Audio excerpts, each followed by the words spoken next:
Регионда Абалким автордык программасы саламатсызбы.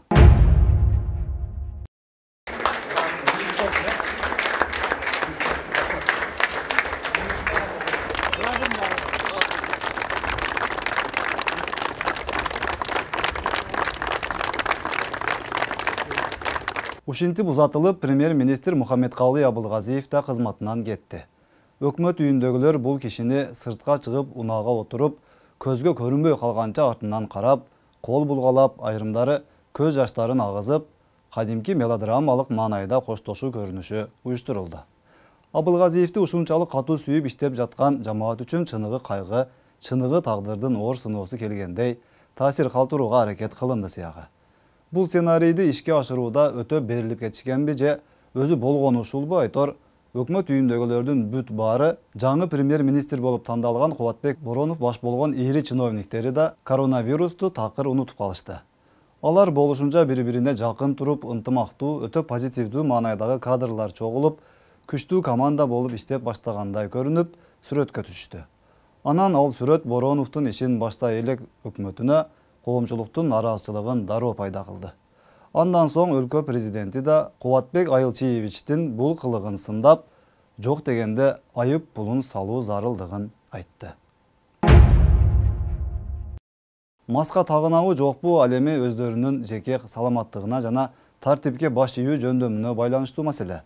Аралыкты сактайбы, сактабайбы, ал дагы көпчүлүк үчүн өтө маанилүү маселе эмес болуп турат.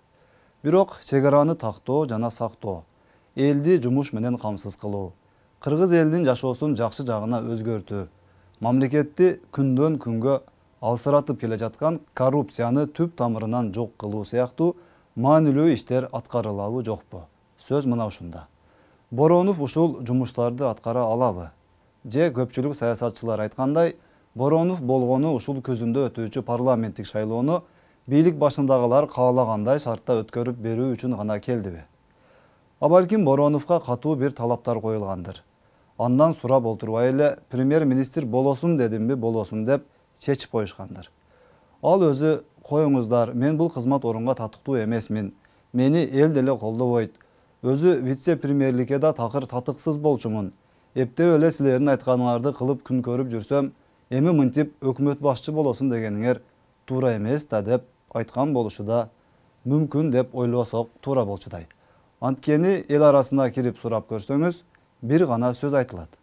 Абылгазиев эмнени кыйрат деле, эми мунусу эмнени кыла алмак эле деген пикирлер гана басымдуу. Абылгазиев жакшы иштеди, жаман иштеди билбейм, элге эч пайдасы тийген жок.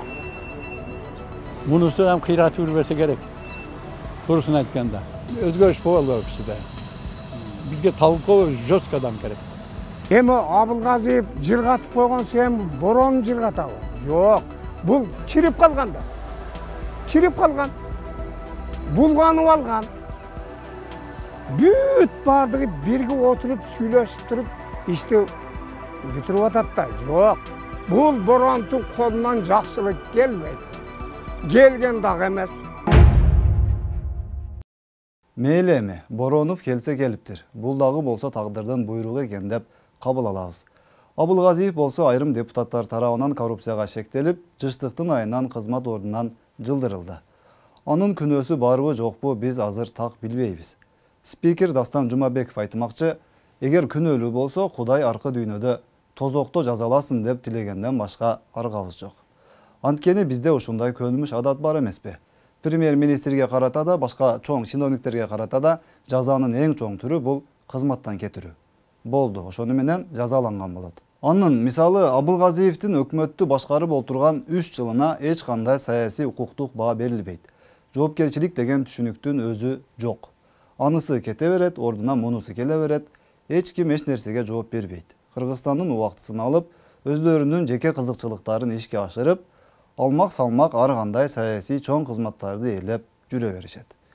Мисалы Абылгазиев деле эртең күзүндө мен жогорку кеңешке депутат боломун деп талапкерлигин коюп келсе, эч ким таң калбайт. Абылгазиев депутат болуп келсе болобу? Эми койчука. Булар дем алсынчы, айткылачы. Bunun üstünden iş kozgotpayбы. Кандай шайланып бериш керек? 1-2 айдан шайлоого келген болсо, эмне деген оюн бул? Болбойт бул. Элди алдабаш керек. Эл уже алданып бүттү. El emi çıdabaydı. El görüp durar. Biri men misal üçün şu Abulgaziyev ketdi degen dugup arızın yazdı dep. Men prosto ızalandım da. İşteke kılbaylı cep öyle üşüntüp ketip kalıverebi. Эми кандай болгон күндө да көзүндө өтүүчү парламенттик шайлоону адилеттүү, ачык жанагы айтылып жаткан бийликчил 3-4 партияны болушунча алдыга сүрөп, калгандарына бут тосуп, тоскоолдуктарды жаратып, бийликчилдерге мыйзам жок дагы берки партияларга тим эле мыйзам катуу иштеп калбагандай, теңдикте бирдей мамиле кылуу менен өткөрүп беришсе болгону. Мамлекеттик кызматтагыларды болушунча кысымга алып, бүт тууган уругуң менен мыналарды шайлайсың деп мойнуна илип, антпесен кызматтан кетесин, кааласаң эгер каршы болсоң азыр эле арызыңды жазып кете бер деп кыйнабастан таза шайлоо өткөрүп бере алышса гана болгону. Эл өзү каалаганын шайлап алат. Элдин бүгүнкү күндөгү баамы, түшүнүгү өзгөрүп, кимдин ким экенин жакшы эле билип калгандай сезилет. А балким бул жолу чындап эле шайлоо таза болоттур. Дегеним, бийлик тарап таза болбосо дагы балким элибиз таза добуш берүү принцибин катуу карманып, акчага, тууганчылдыкка, жердешчиликке, уруучулукка карап отурбастан, чын эле өзү жүрөгү менен тандап добушун берер.